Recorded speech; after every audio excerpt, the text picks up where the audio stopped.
Today we're looking at how to create a splash screen in Flash. A splash screen is typically an opening sequence when you first launch your game. So that opening sequence typically has a fancy graphic and perhaps the name of the company that created the game. So it's basically just when you first open the game, a fancy graphic, a bit of text, fancy looking text, that and maybe a sound effect or some short background music. So that splash screen occurs before you get to your main screen or your loading screen. So it's just a few seconds before you actually get into the game.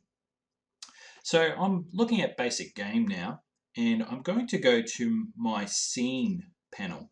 So if that's not open for you, go to Window and Scene. So currently I've got three scenes for basic game. I've got Game, which is where all my main gameplay takes place, where you kill your enemies, you score points, etc. Then I've got a game over scene, which basically, when you lose a game, you get this screen. You lose. And also got you win. Now I'm going to create a new scene for my splash screen. Okay, so at the bottom of this scene panel, you won't see it in this recording, but there's at the bottom left, there's a little icon which says add scene. Just click on that. And I'm going to rename it. So press F2 on a Windows machine. I'm going to call it Splash. Okay.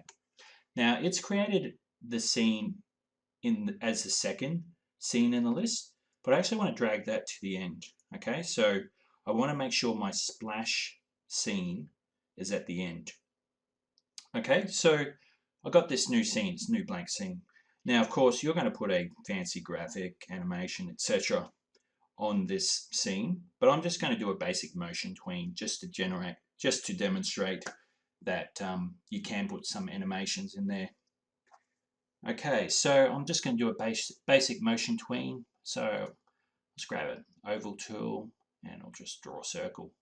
Okay, I'm going to convert that to a symbol. Right click, convert the symbol, and we'll call it my circle.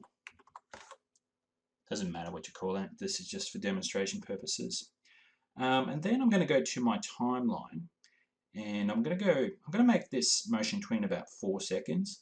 Now I've set my frames per second for this Flash file to be 30 frames per second. So I'll just quickly show you that. Properties.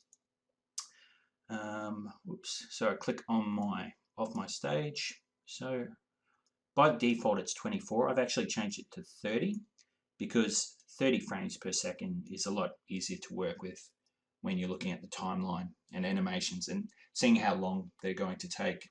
Okay, so I'm going to go to frame 120 or thereabouts, and just going to insert a frame because that's how long I want my motion tween to go for. Then I'm going to right click and go on my timeline and go create motion tween. Okay, so this is a motion tween layer now. So at the end of my animation, about here, I want my circle just to be on the other side of the screen. Okay, so if I play that, it's just a very basic animation. Over 4 seconds, it's just going to go across the screen. Of course, you're going to have much fancier graphics than that. Now let's go to my document class. Now if you're very lucky with your game, you won't have to add very much. But in my case with basic game, I had to do a fair bit of tinkering around with the code to make this all work. Now the main bit of code that you need, I'm just going to highlight now.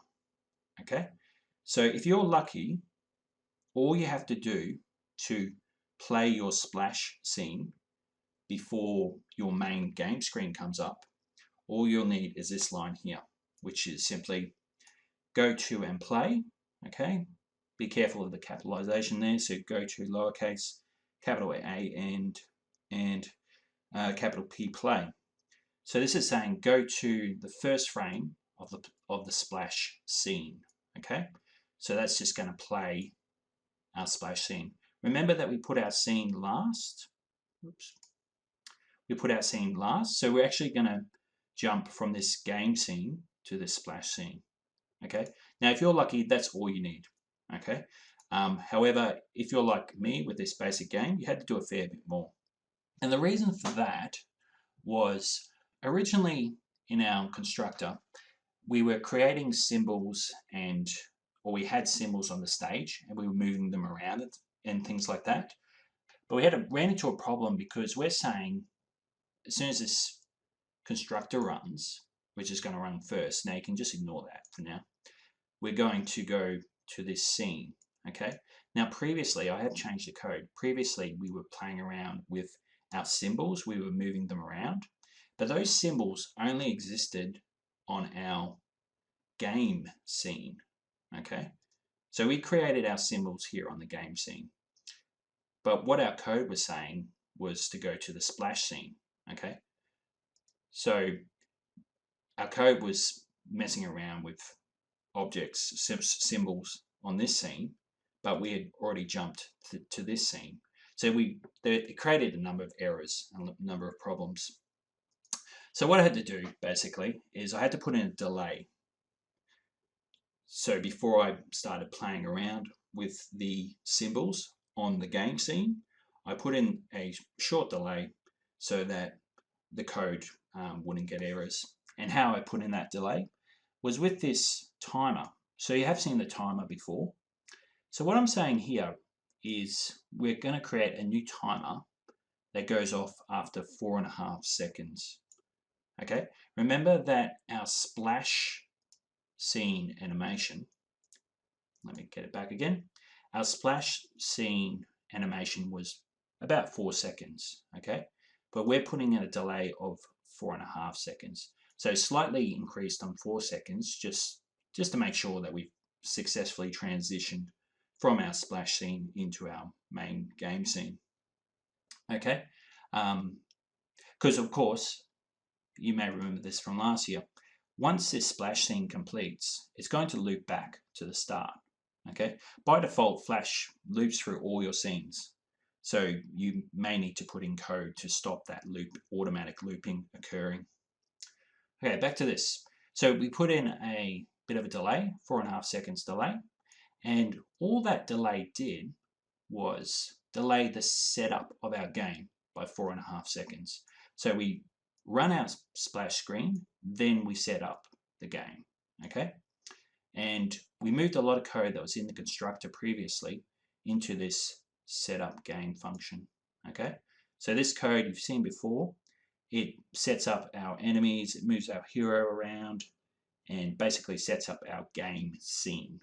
But we had to put delay on that. You also notice here, I've got my background music, okay?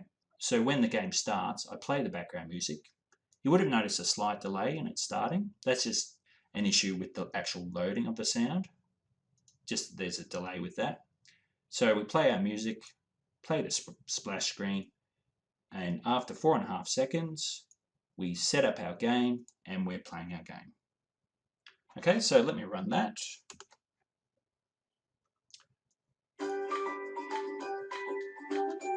It was a bit off screen, let me do it again.